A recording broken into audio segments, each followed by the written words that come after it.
Welcome to Rich Your Soul, Vince Covino. It's great to have you join us today. Rocky, I love it. Love your name. Love what you talk about. So would love to dive in with you. I'm excited for the conversation. We always like to start at the beginning. What was it like when you were growing up, and how much did your family and school teach you about money? Oh gosh, it's interesting. What a complex question because they taught me everything I thought I knew, for better or for worse. I would say they were ill-equipped to teach me the fundamentals about money that serve me today that I've learned through painstaking experience. What they did teach me was money is very important and that money determines your status and how well you're respected.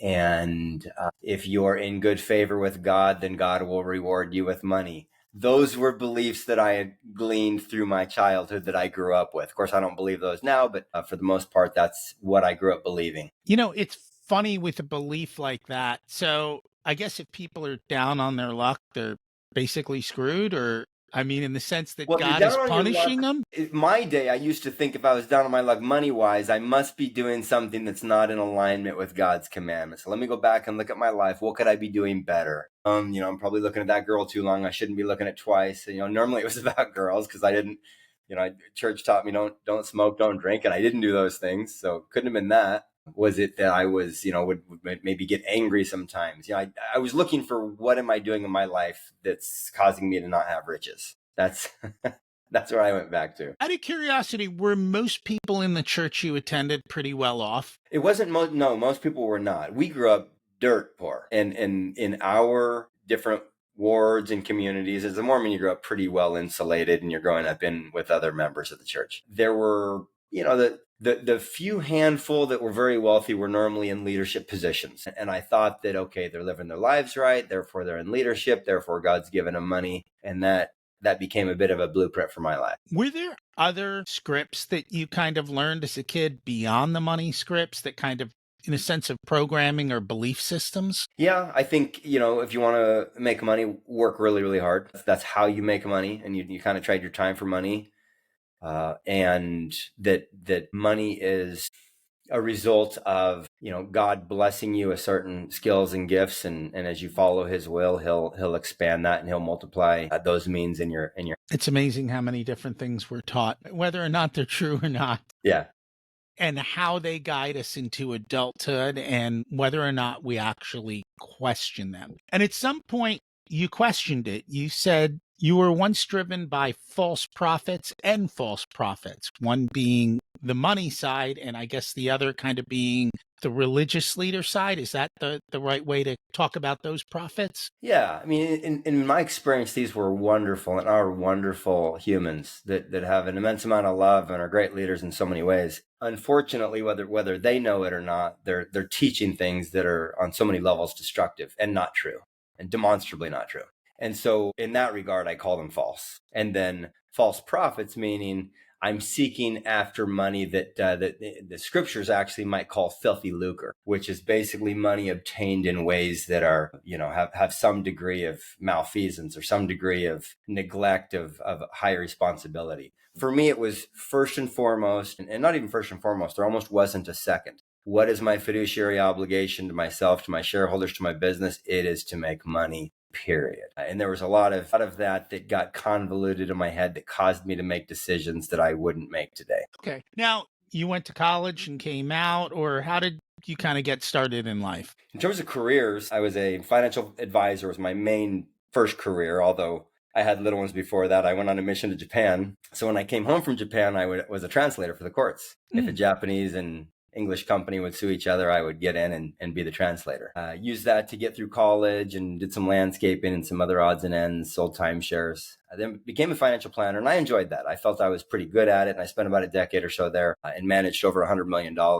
before I sold a business that now is 7 times bigger than that. And so that was my start. After about 10 or 11 years in that business, I decided I felt like I was on a plateau. I could continue to make good money and continue to grow that, but I didn't feel I was expanding at a personal level, and there was more for me. So I took a year off, wrote a book, explored the world, and then decided to open zoos and aquariums. And I opened 14 zoos and aquariums across the country. That's a big shift. Now, You also had kind of a life-changing event. Was this before or after that? It was this was way late in my life, no, through on 3 years ago is when I had a real big life altering event where I left religion. Yeah.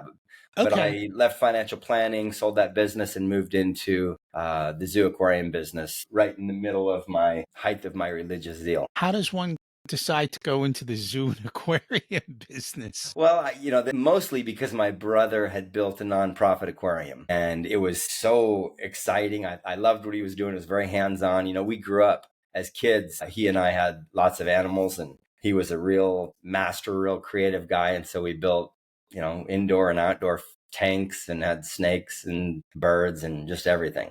As I went to zoos and aquariums, I realized that you couldn't touch and hold the animals. And that troubled us. We thought, you should be able to hold them, feed them, and touch them, and really get to experience them. This last week, I was at one of our facilities down in Houston, and I have a giraffe right up against my chest, and I'm just feeding them and holding them.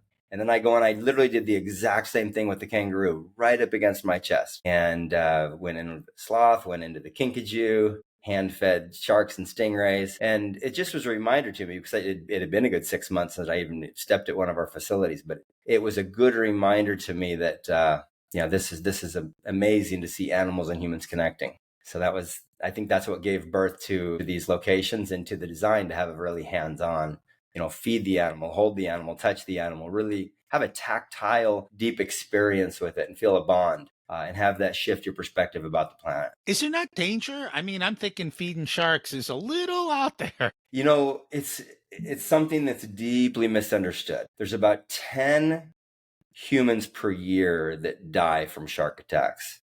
And there's about 75 million sharks per year that die from human attacks. 75 million sharks per year. They get their fins cut off so they can make shark fin soup.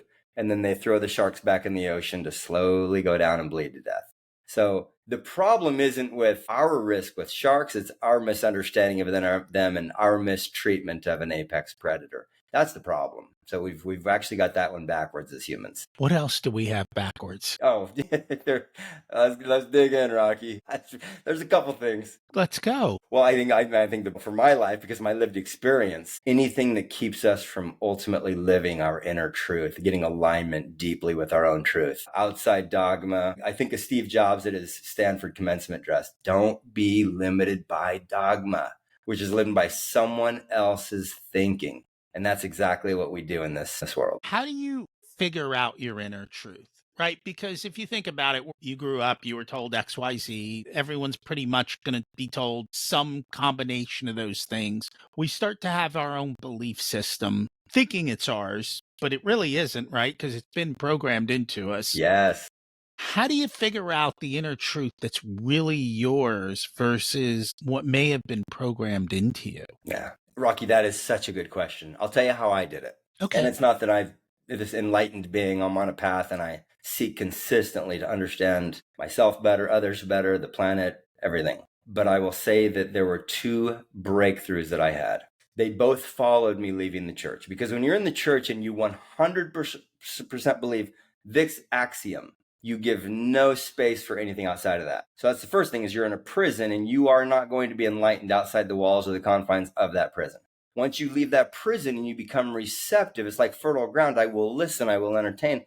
I can hold this belief and still entertain this one. I can maintain being pro-life or pro-choice or whatever, but still come over and empathize and understand fully why you believe what you believe and understand it and even feel it. And I can do that now. I couldn't do that before. I used to think if you're a liberal, you must be an idiot. Now my dad calls me a liberal because I sound like a liberal sometimes. And in some respects, I frankly am. But it's so much more complex than that. But that was how limited my thinking was, right? Okay, liberalism is the disease. And, and capitalism is the answer for everything. And there's so many problems with all of that. So once I was out of the prison, first, nothing opens the mind, in my experience, and the heart like plant medicines. The first thing is go back to the hippies who got a little piece of it right, which is love and peace. And how could we ever kill somebody's son? Why would we ever fight? And I understand that and I get it. And it was missing some leadership. It was missing some organization and alignment. But they,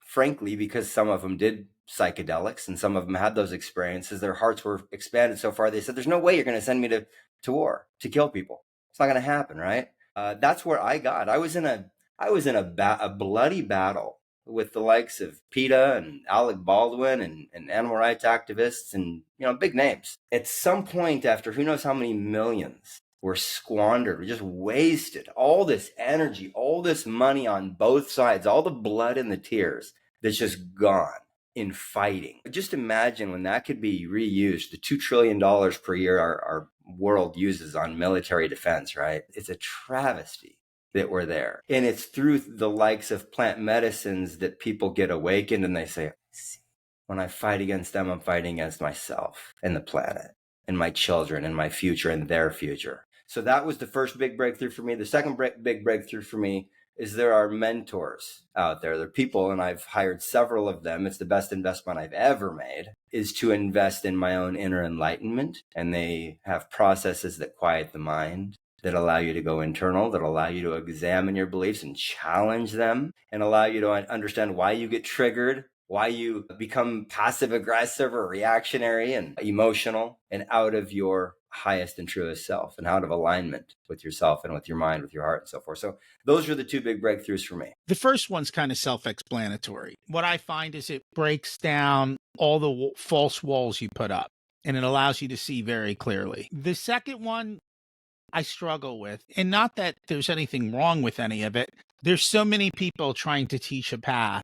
It's like, how do you determine what's right, what's wrong, what works? And in some cases, what worked for you might not work for me. And it's exploring that space is it's kind of like the Wild West, I would say. There's not a lot of a clear path. At least that's what I've noticed. Were you able to find a clear path, or did you kind of have to go in different directions and try different things? And that's a fascinating question for me, because as I look at my path and I examine some of the experiences that I've had, especially now moving into Austin, where there's so many deeply enlightened people, I've just found a community. And what's interesting is the ones that have, and there's a lot of great, wonderful, enlightened people that have never touched plant medicine. But to the point of that, the premise of that being a hit or a miss, I have left stages. I left a stage in Puerto Vallarta and I came down from it. It was about heart-centered leadership and the impact that has on a real significant life. And I had 3 or 4 people come up to me over the next couple of days and they said this: "You've done plant medicine, haven't you?"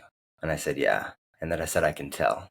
I can feel it. You care deeply about everyone, don't you?"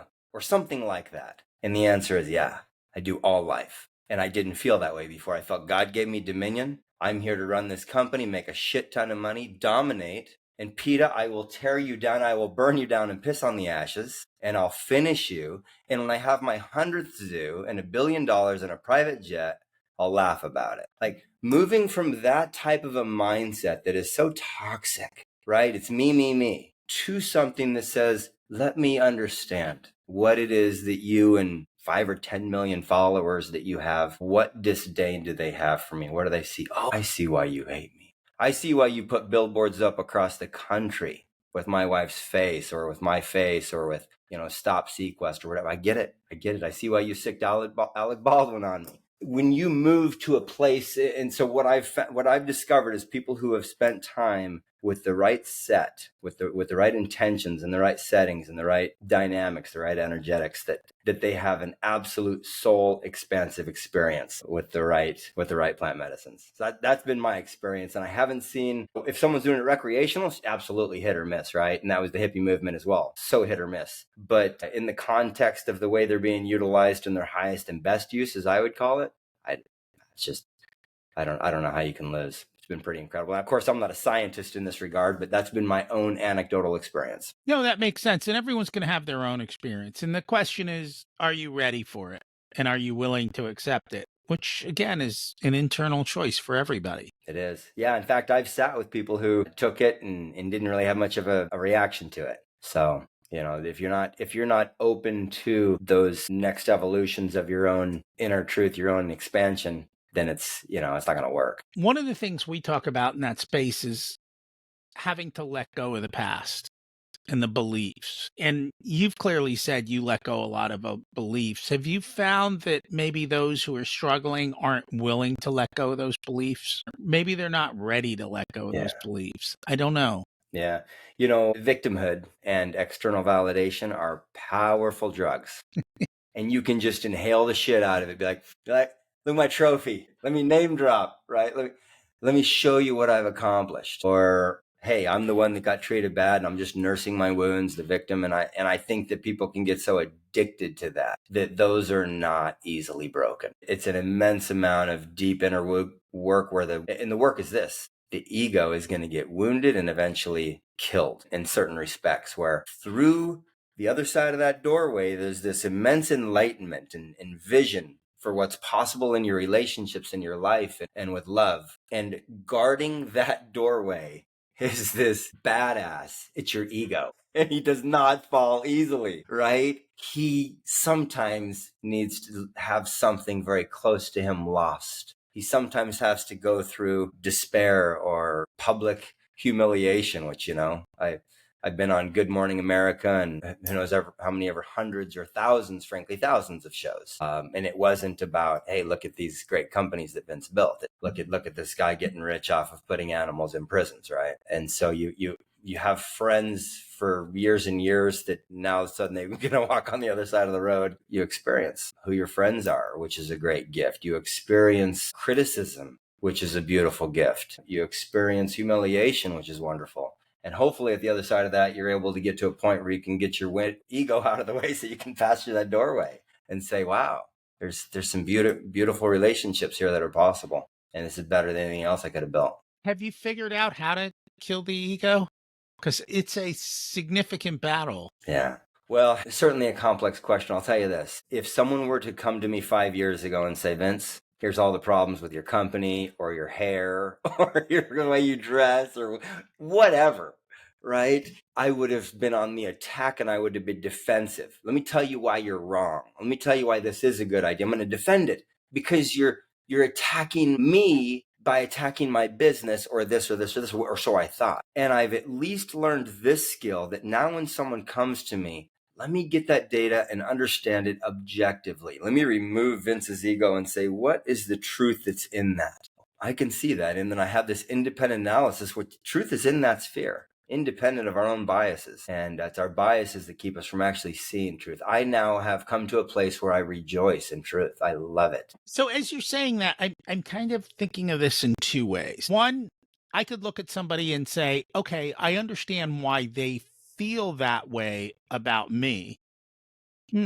Okay. But does that really make it true? Yeah. Right. No, not at all. Not at all, right? Because it could very well be their ego that they're imposing and projecting, yes. Right? So that's why I like to leave and say, let me look at it. Does it have merit? They said my hair was purple. No, it's not purple. Hey, thank you for sharing that. I appreciate that. But maybe they come to me and say, Vince, you dominate. When you interrupt people, it gives people the impression that you care more about what you have to say. That, I've got people in my life now that can be brutally honest with me, including my AI, by the way, which I use all the time. My AI is totally honest with me, and it's so helpful. But I now can look at that and say, let me objectively look at it. And if there's a truth there and I need to level up, if I've got a shadow left and there's a trigger there, let me explore it. It's a treasure map. Like, that made me upset. Why did that make me upset? It leads to a treasure. It leads to a gift where I can level up in my character. And I'll tell you, the best breakthrough in the entire world of business, in my opinion, Rocky, is a personal breakthrough. It's not a business breakthrough. I don't think you really have business breakthroughs without personal breakthroughs. And I think most businesses hit ceilings because it is the person that's leading them has hit a ceiling. The one thing I never expected on my business journey was how much of a self-development path it was. Like, the business grows as you develop, and they are 100% tied together. It's not what most people talk about, though. Most people don't go, hey, if you want to grow your business, you need to grow yourself. And that's not usually the conversation that comes around. More, it's about profit and process and systems. Very rarely will there be like, hey, And actually, I say it quite often. If the business isn't doing what you want it to, you should check the mirror, because that's really where the problem is, but nobody wants to say that. So Rocky, 1,000%, I think that's absolutely the most valuable thing that listeners can hear. And yet most of them, they heard it and they said, fine, whatever that means, Rocky, whatever that means, but let's get to the business tactic. And they just literally just skim right over it because they're protecting the ego on a subconscious level. They don't want, it's a wound. They don't want to touch it. It's a cut open and it hurts. It's tender. And so they're going to brush right over it and their business will stay stuck. Have you been able to help them break through that? How? We call it the Lotus Sword. And my partner he's the Grand Master. And I've asked him, I've studied it, I've watched him, I talked about it with him today. And it's this, one's ability to deliver truth with love. That's it. You know, as a Mormon, I would get these revelations and it truly felt like Heavenly Father was speaking to me. It was beautiful. And it would say, oh my goodness, there was one time I was in the temple. I was literally in white suit representing Elohim at the Mormon altar. And someone walked in and I thought, oh my goodness, that looks like, well, let's just say it looks like my sister-in-law, Cammie. And no, she would never be in here. She really doesn't have the faith to come in here. She actually later did come in and became very active. But I remember in that moment, it was as if God said to me, will you tell me, omniscient, loving Father, who will and who will not enter into my space? And I felt so reproved in such a beautiful way, and it was fully received. And I said in that moment, as a fully practicing LDS member, I can't judge anybody. I don't have the right. I'm not in the place to do it, and it's not my prerogative.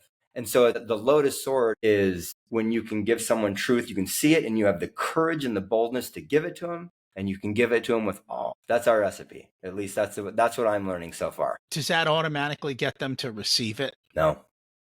There has to be a two-way, right? I can take it right to the doorstep of their heart, and they have to say, go ahead, let this land.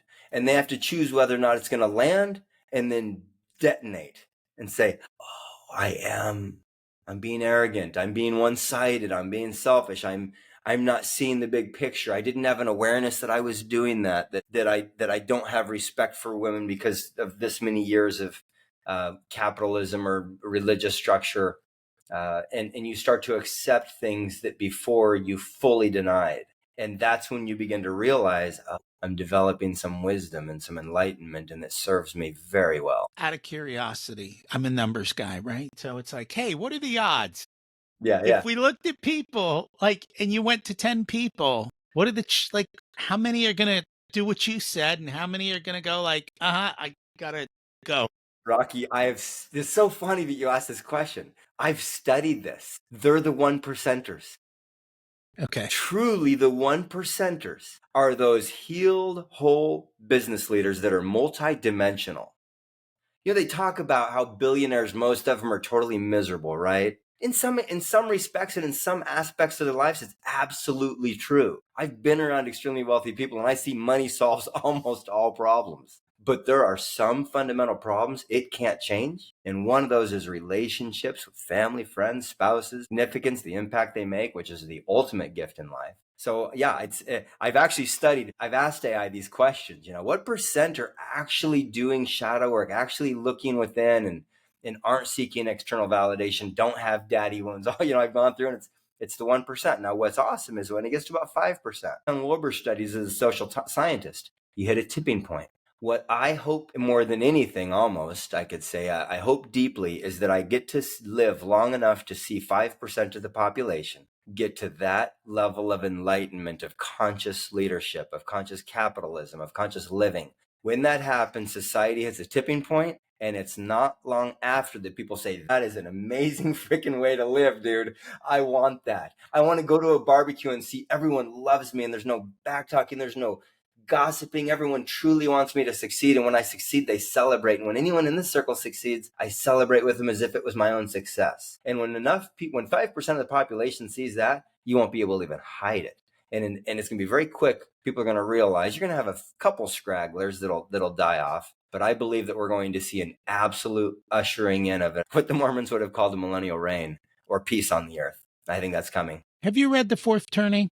It's basically that we go through waves. Life goes in cycles, right? And The economy goes in cycles, and we're coming through another cycle. And I think this next generation coming in is going to be prime for what you're talking about. The young generation seems to be much more open to those messages Yes. as they look ahead at the people in their, well, let's call it 40s to 80s, right? They look at those two generations and they're like, we're not playing this game, right? And so I think the change is coming. I think it's the right timing.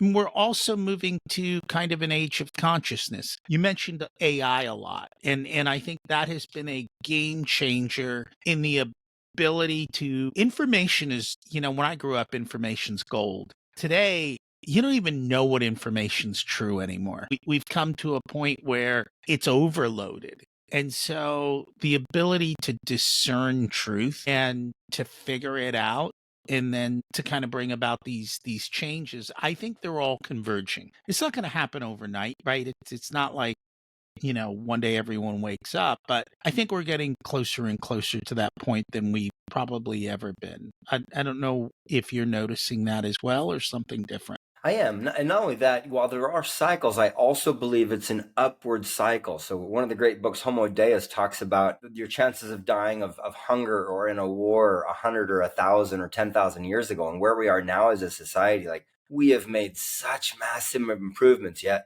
everyone is saying the sky is falling and look at, we're going to hell in a handbasket, right? No, we are evolving.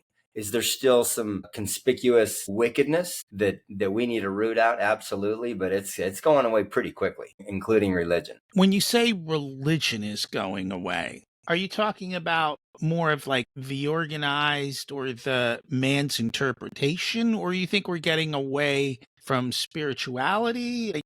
No, Help me. we have to detach spirituality from religion. I've never been more spiritual in my life, and I've never been less religious.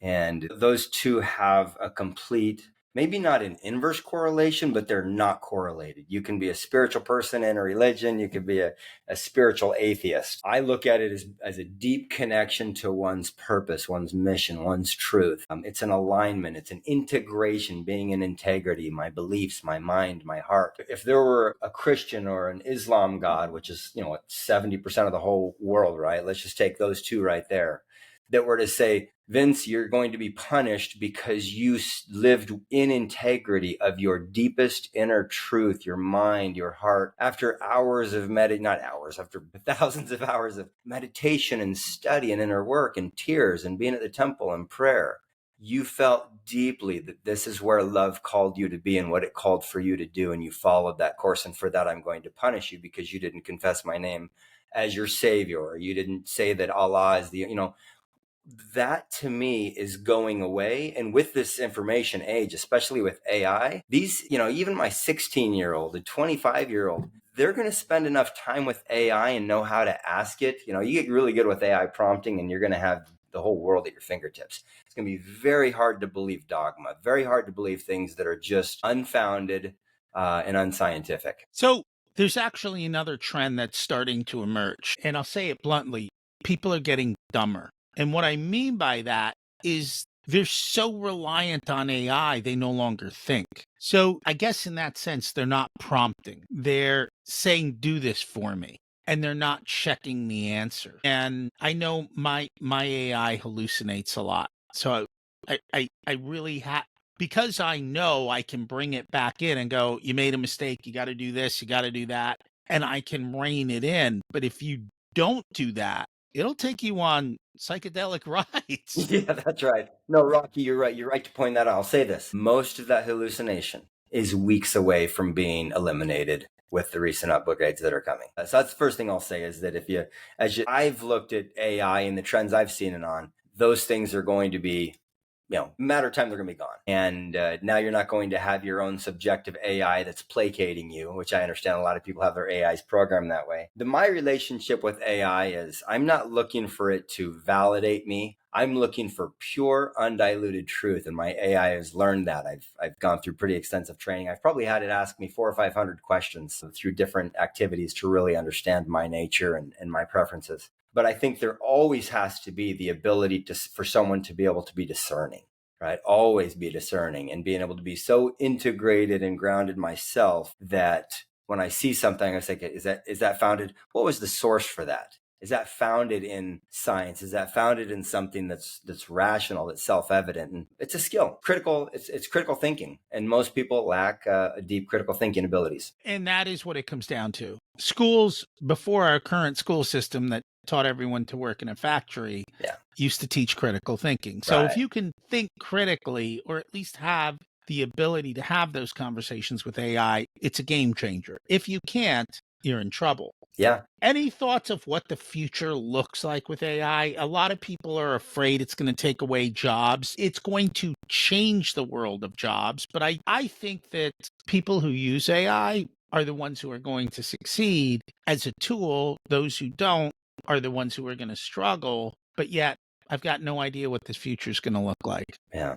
Well, the first thought is I 100% endorse what you said, which is clearly those who have developed a mastery with AI are going to be the future leaders of industry, of revolution, of breakthroughs. Those who struggle with AI, who resist it, who make it sort of an enemy, they're going to suffer consequences because of it, because you're at such a disadvantage. Like saying, like, I don't believe in shoes, I don't believe in socks, I'm not going to wear them, I don't believe in fruits and vegetables. You are at such a disadvantage to not have AI, such a disadvantage to not have that mastery, that I don't know how you possibly compete.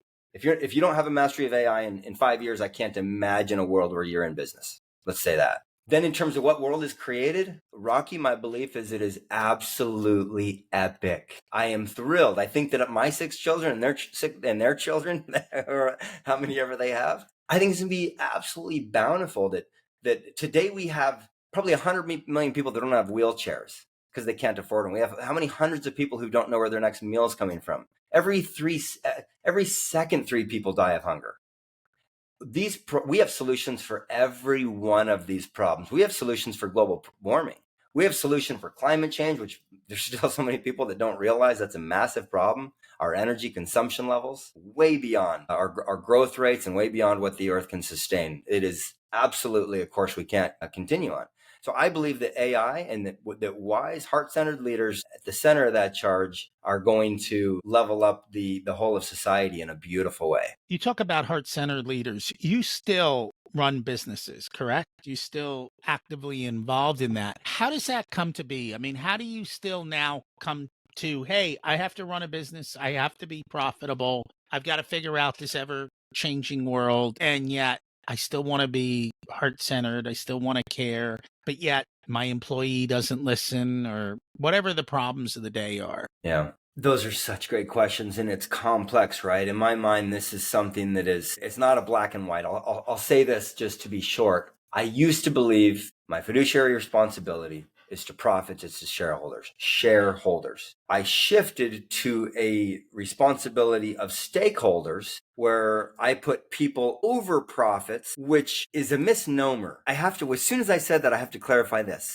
When you put people first, the people that you serve, that your customers, when you put your employees first, when you put the planet first, your brand equity goes up, your brand value goes up. People can be your advocates, they're your ambassadors, right? And what does that lead to? That leads to more profits. So I actually now believe that there is an alignment of heart-centered leader with profits. It is the best way to create profits. Your retention of your employees goes up because guess what? You're looking at them and saying, how do I serve you? How do I become an amazing mentor for you, or make sure that this structure gives you the mentorship you need, the recognition you need? You're making the contributions where you're magnifying your gifts. The people on my team, they're at the center. Guess what? I take care of them. That's the backbone. That is the number one driver of profits. And then I go on and I say, okay, next step. How do we serve our customers? How do we make this an amazing experience for them? And that's putting them first. And guess what? That's going to lead to better profits. So I look at it and now I don't have this contradiction. I used to think of it and say, well, I guess that animal exhibit, if I do this or I make that change, it's going to cost me 12 grand instead of 4. I'm going to go with the $4,000 option, which my employees might be mad about and the customers might even be mad about, but I save 8 grand. Not realizing that if I could have taken care of the customer and the employees, it would have led to better profits all along. And that's a struggle for a lot of people to make those types of choices. It is. You have to be in the right place. Is that something you help people with, or Like, share with us kind of what you're doing today and how you're helping. So, Warrior Sage has a deep belief that the future is shaped by business owners. That's where the real power is going, especially with AI. HP or some Fortune 50 company has a team of 500 attorneys. Guess what? I know everything that they know in 10 seconds with my AI. So it truly has leveled the playing field. So there's immense power with those founders.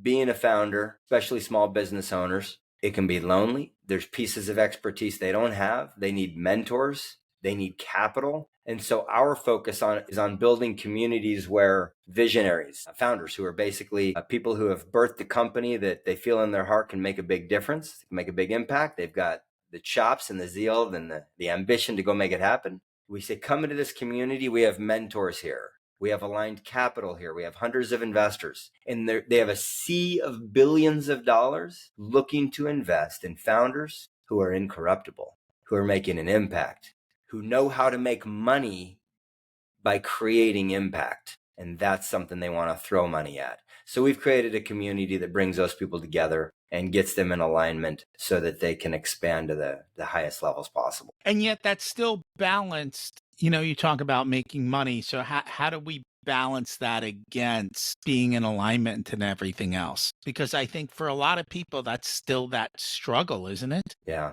There's a great one of Stephen Covey's great of his 7 habits was think win-win. And I would just go maybe a half a step further and think omni-win. So as a business owner, when I say, oh, but this is going to make 12 grand instead of 8, if I can pause and say, you know what? Let me go to a transcendent level of thinking, of strategy. Let's think, guys, who else can we bring together? What alliances, what partnership, what breakthrough, what tech will allow us so the planet wins and the employees win and the customers win and our shareholders win. Let's find that solution, win, win, win, win, and go with that. And so that's the transcendent capitalism that we're seeking. Bring it about for everybody. Yeah.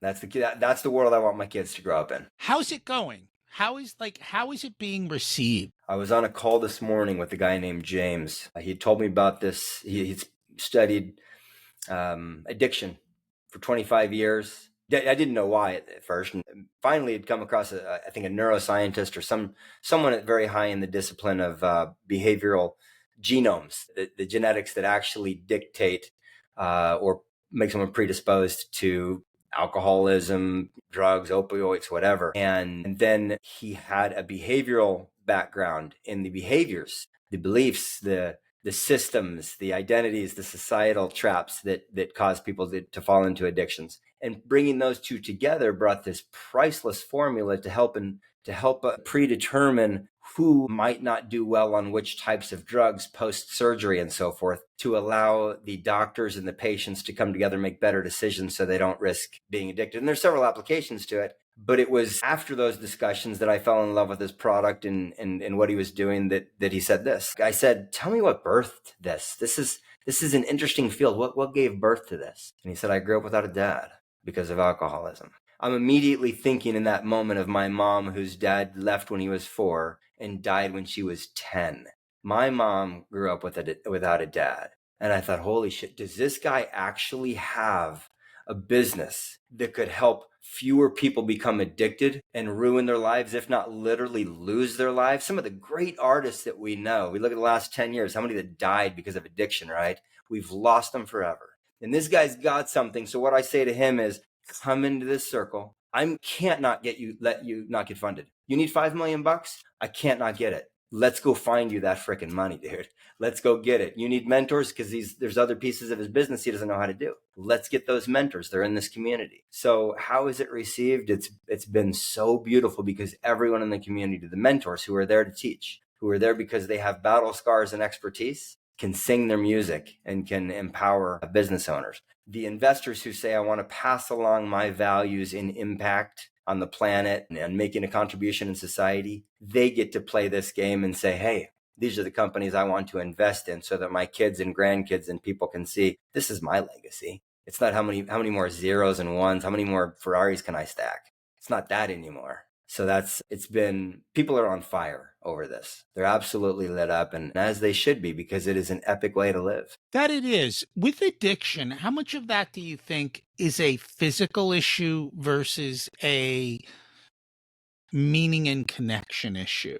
Meaning, if you have meaning and connection, you're less likely to have these issues. I'm sure that's true. I think in this case, he's looking at someone going in for cancer, and maybe they have great relationships, maybe they don't. You get both kinds. And probably recognizing the percentage of our populations that's on antidepressants, probably a pretty decent percentage of them doesn't have what they need at the inner level. They have a mental, something that's debilitating them. So I suppose that there are also people that go in there with great relationships who also come out addicted and their lives spiral. I don't know the data on it, but I'll say that having deep, enriching relationships where you feel immense gratitude in your life has got to be one of the foremost longevity indicators out there. Probably more than are you eating your fruits and veggies and lifting weights. It's how are your relationships with with the people closest to you. And that was one of the big things that came out of the Harvard Grant study that followed people from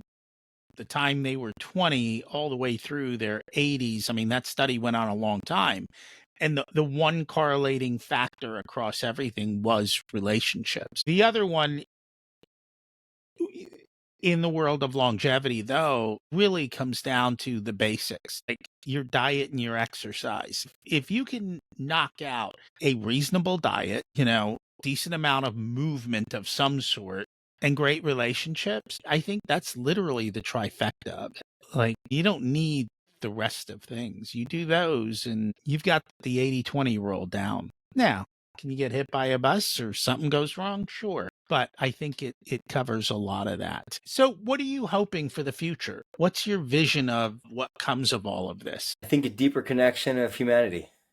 I think more people that are showing up in their full authenticity, that are not afraid, not posturing, not trying to outcompete somebody or outdo somebody, but who are truly care about everyone, care about all life, care about everyone. I believe that that's the direction that humanity is moving. And I feel like we're kind of right here in that process. And the next phase goes like this. That's what I believe. And I concur. We've had guests that have talked about these different convergences and futurists. And again, like I talked about with the cycles and the waves, and it's coming, it's still, I don't know, 5 to 20 years in that zone. So it'll get here.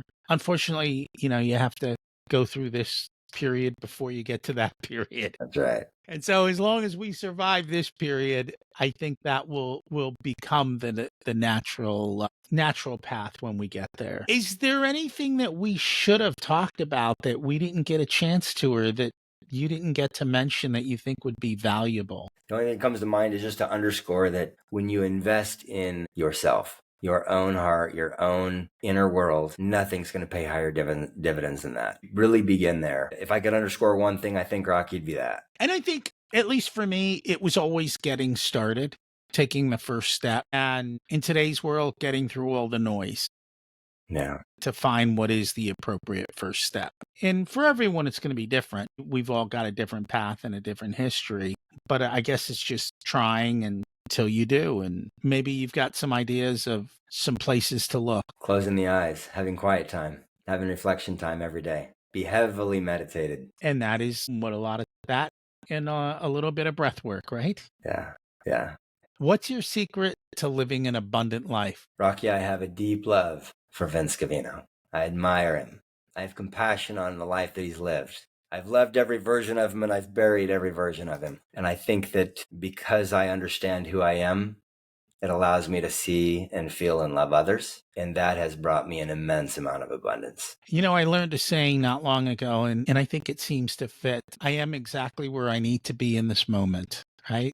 Not worrying about, did I progress enough or not progress or any of that? It's, hey, you're exactly where you need to be for you at this time, and to give yourself grace for that. What did you learn later in life that you wish you might have learned sooner? The thing that's coming to mind most clearly is don't be trapped by dogma. Challenge everything you believe. Most of those beliefs were instilled before we were 8 years old, and like a computer, we now have malware that is maladaptive. It doesn't serve us well. Remove it, spot it, identify it, confront it, and remove it. Most of the programming that happens 0 to 7, our mind is in a state that it does not question. That's why kids can learn language so easily. It's in a programming state where we don't question the programming, we just accept it. And if you don't question it later, you're stuck in it. If you were to give an 18-year-old one specific piece of wisdom, what would it be? Identify 3 mentors that you have immense respect for multidimensionally. You see their relationships, their money, their businesses, their leadership, their fatherhood, which is such an important part of your future joy, and go to them hungry and thirsty and show them that you're willing to learn and be a student because you want to live an epic life like they have lived. And you do that for the right reasons, they'll see it. I was so fortunate to have and to still have powerful mentors. And that makes all the difference. It does. And I think a lot of people don't realize that their youth is the golden ticket. You get in where others might not. Yeah. Yeah. If people would like to learn more about you in these different programs you have, what's the best way for them to do that? I appreciate that, Rocky. So vincecovino.com or warriorsage.com.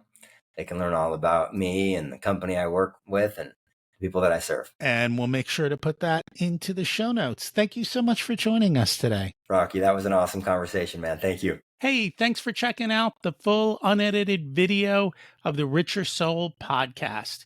You can get the full audio podcast with intro, outro, and a ton more details here on YouTube or whatever your favorite podcast player is. Don't forget, we've got hundreds of episodes for you to go back through, and you can also get episode information on the Richer Soul website as well. Don't forget to subscribe so you're automatically updated as to what's going on and every time we release a new episode. The first few episodes of the Richer Soul podcast actually lay out the entire framework that everything is built on over all of these years. So check them out as well. Thanks for listening.